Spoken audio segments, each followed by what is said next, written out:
Alright, so this is going to be question number 40 from chapter 6. Basically all we have, there's a spring attached to a wall.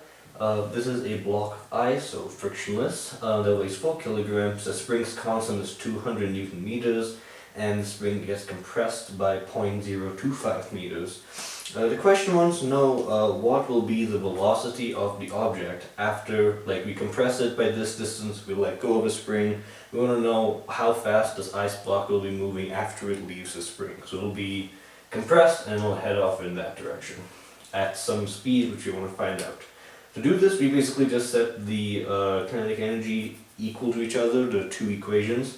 So we set the spring kinetic energy equal to the motion, the movement speed equal to each other, basically, the kinetic energies of them. So we get 1/2 kx squared for the spring side is equaling to 1/2 the mass times the velocity squared of the ice block side. And then once again we want to solve for velocity, so the halves cancel out, you divide both sides by k, x squared, take the square root of this side, divide this side by mass. Actually no, you just divide this side by mass and then you take the square root of them. And basically you find that the equation of velocity is the square root of the spring constant divided by the mass.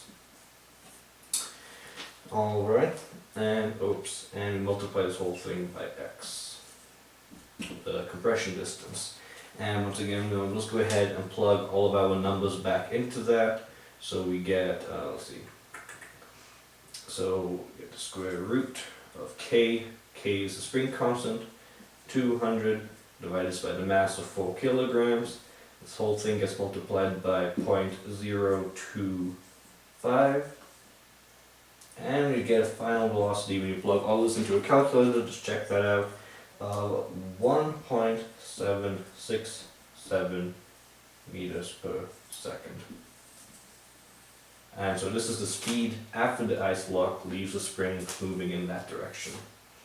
Alright, hope that was helpful.